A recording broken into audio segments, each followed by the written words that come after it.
Shri Venkateswara gold finance తాకట్టులో ఉన్న బంగారాన్ని విడిపించి కొనబడును. సంప్రదించండి 8499070070. ప్రశ్న రావణ్ వెనుక వైఎస్ఆర్సీపీ మాత్రమే ఉంది అని ఇప్పటికే స్పష్టమైపోయింది. వాళ్ళు బహిరంగంగా బయటకు వచ్చి చెప్పుకుంటూ వచ్చారు. అయినా కానీ టీడీపీ మీద తొసేయాలనేటువంటి ఒక ప్లాన్ వాళ్ళు ఎప్పుడు వేసుకుంటారు. కానీ సోషల్ మీడియా జమానాలు అవి దాటగా ఎలాగైనా బయటకు వస్తాయి. ఆఖరికి జడా శ్రవణ్ గారు కూడా బయటకు వచ్చి వైఎస్ఆర్సీపీయే ఉంది, నన్ను కాదని పొన్నవోళ్ళని తీసుకొస్తేనే మీకు అర్థం చేసుకోవాలి. అలాగే ప్రశ్న ఛానల్లో ప్రశ్న అనేటువంటి ఆ పుండాకూరు ఆ రావణ్ గారితో పాటు ఇంకొక గగన అనేటువంటి ఒక అమ్మాయి ఉండేది. ఆ అమ్మాయి కూడా జగన్మోహన్ రెడ్డి గారిని కలిసింది. వాళ్ళిద్దరికీ ఎప్పటి నుంచో సంబంధాలు ఉండేటువంటి పరిస్థితులు ఉన్నాయి అని ఆయన కూడా స్పష్టం చేశాడు. అంతేకాకుండా ఈ ప్రశ్న పుండాకూరు గడికి ఒక ఛానలు ఒక స్టూడియో కూడా తగలడిందిగా. దాన్ని ఎక్కడిది ఏంటి అని ఇప్పుడు సోషల్ మీడియాలో వస్తున్నటువంటి వార్తల ప్రకారం మనం చూస్తే మాదాపూర్లో బాను ఎలైట్ అనేటువంటి ఒక అపార్ట్మెంట్లో 302 చాలా క్లియర్గా ఫ్లాట్ నెంబర్తో సహా వచ్చేసింది. ఇది ఎవరిది అంటే ఒక మైనింగ్ వ్యాపారి. ఈ మైనింగ్ వ్యాపారి ఎవరంటే సమ్ రెడ్డి గారు. ఆ రెడ్డి గారు ఎవరు అంటే వైఎస్ఆర్సీపీ నాయకుడు.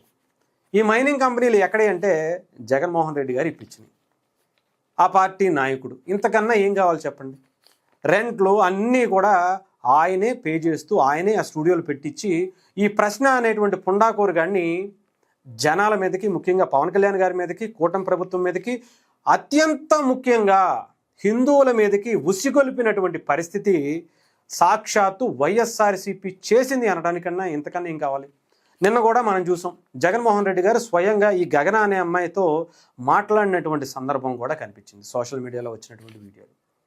ఈరోజు పుండాకూరు ప్రశ్నగాడు కేసు వాదించి 4 కేసుల్లో బెయిల్ ఇప్పించినటువంటి మాజీ న్యాయమూర్తి జడ్జిగా ఉన్నటువంటి వ్యక్తి జడా శ్రవణ్ని కూడా పక్కన పెట్టేసి ఈరోజు పొన్నవోలుకు అంటే వైఎస్ఆర్సీపీ అఫీషియల్ లీగల్ హెడ్గా ఉండేటువంటి పొన్నవోలుని ఈ కేసులో విచారించడానికి ఆయన కూడా తీసుకొచ్చారు. అంతేకాకుండా ఇంకొకటి ఏంటి, చాలా క్లియర్గా అంబటి రాంబాబు గారు ఓపెన్ స్టేట్మెంట్లు ఇస్తున్నారు. అంబటి రాంబాబు గారు రావణే గెలవాలి, రావణ్ని మేము గెలిపించుకుంటాం, రావణ్ని బయటికి తెప్పించుకుంటాం అని చెప్పేటువంటి ఓపెన్ స్టేట్మెంట్లు ఇస్తున్నారు. ఎందుకు? ఒకటి, పవన్ కళ్యాణ్ గారు రాజకీయంగా ఆయన ఏదో ఒక రకంగా చేయాలి.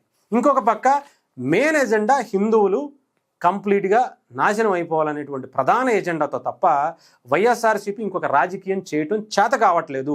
వైఎస్ఆర్సీపీకి సరిగ్గా రాజకీయం చేయటం రాదు అనే దానికి ఇదే ప్రధానంగా మనం కనిపించేటువంటి పరిస్థితి అయితే ఉంది.